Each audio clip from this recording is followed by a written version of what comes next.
Sebelumnya, Assalamualaikum warahmatullahi wabarakatuh. Izinkan saya untuk berkenalan. Nama saya Nadela Raswati, nomor absen 21 dari kelas 11 TKJ 2. Di sini saya akan menjelaskan tentang FLAN pada jaringan. Yang pertama, kita akan membahas tentang pengertian dari FLAN.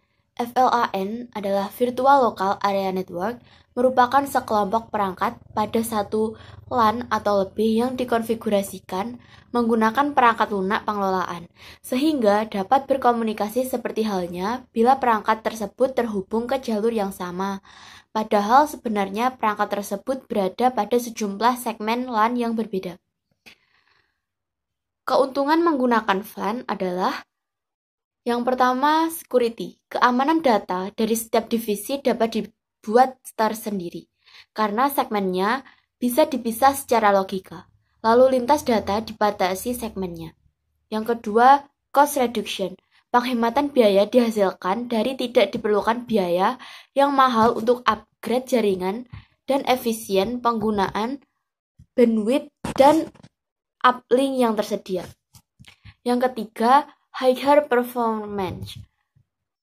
Pembagian jaringan layer 2 ke dalam beberapa kelompok broadcast domain yang lebih kecil, yang tentunya akan mengurangi lalu lintas broadcast yang tidak dibutuhkan dalam jaringan.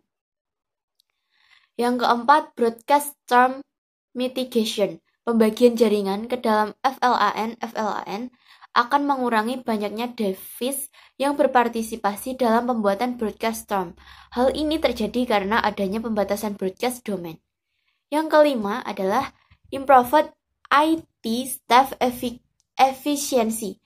VLAN memudahkan manajemen jaringan karena penggunaan yang membutuhkan sumber daya yang dibutuhkan berbagi dalam segmen yang sama. Yang terakhir adalah simpler project or application management. VLAN menggabungkan para pengguna jaringan dan peralatan jaringan untuk mendukung perusahaan dan menangani permasalahan kondisi geografis. Selanjutnya, saya akan membahas tentang jenis VLAN. Berdasarkan perbedaan pemberian membership VLAN terbagi menjadi 5, yaitu yang pertama, port-based, dengan melakukan konfigurasi pada port dan memasukkannya pada kelompok VLAN sendiri. Apabila port tersebut akan dihubungkan dengan beberapa VLAN, maka port tersebut harus berubah fungsi menjadi port trunk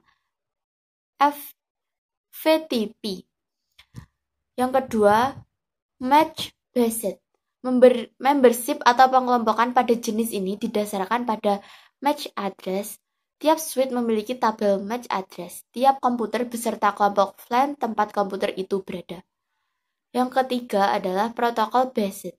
Karena VLAN bekerja pada layer 2 atau OSI, maka menggunakan protokol IP dan IP extended sebagai dasar VLAN dapat dilakukan. Yang keempat yaitu IP subnet address based. Selain bekerja pada layer 2, VLAN dapat bekerja pada layer 3, sehingga alamat subnet dapat digunakan sebagai dasar VLAN.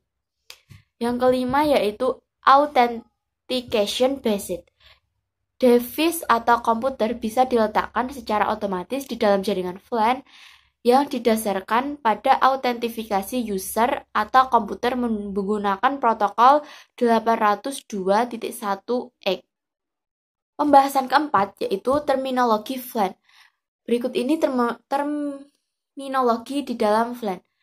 Yang pertama, VLAN data. VLAN data adalah VLAN yang dikonfigurasikan hanya untuk membawa data yang digunakan oleh user, dipisahkan dengan lalu lintas data suara ataupun manajemen switch. Seringkali disebut dengan VLAN pengguna, user VLAN.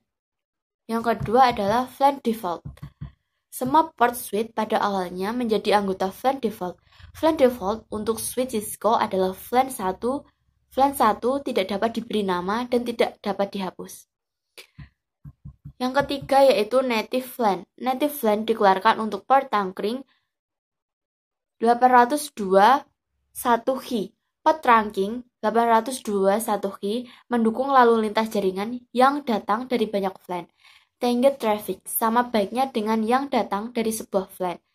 Untagged traffic. Port trunking 802.1 key menempatkan untangled traffic pada native LAN. Yang keempat yaitu VLAN management. VLAN management adalah VLAN yang dikonfigurasikan untuk memanajemen switch. VLAN 1 akan bekerja sebagai manajemen VLAN jika kita tidak mendefinisikan VLAN khusus sebagai VLAN management. Kita dapat memberi IP address dan subnet mask pada VLAN management, sehingga switch dapat dikelola melalui HTTP, Telnet, SSH, atau SNMP. Yang terakhir adalah VLAN voice. VLAN yang dapat mendukung voice over IP, VLAN yang dikhususkan untuk komunikasi data suara. Pembahasan kelima adalah tipe koneksi VLAN. Tipe koneksi VLAN dapat dibagi menjadi 3 macam, yaitu trunk link, access link, hybrid link, gabungan trunk dengan access. Pembahasan keenam adalah prinsip kerja VLAN. Berisi informasi tentang pengelompokan VLAN, terdiri dari static entries dan dynamic entries. Pembahasan ketujuh adalah contoh konfigurasi VLAN. A. Static VLAN port switch dikonfigurasikan secara manual. B. Dynamic VLAN, mode ini digunakan secara luas di jaringan skala besar. Keanggotaan port Dynamic VLAN dibuat dengan menggunakan server khusus yang disebut File Membership Policy Server. Voice VLAN, port dikonfigurasikan dengan mode voice sehingga dapat mendukung IP port yang terhubung. Sekian pembahasan materi dari saya. Bila ada kurangnya mohon maaf. Wassalamualaikum warahmatullahi wabarakatuh.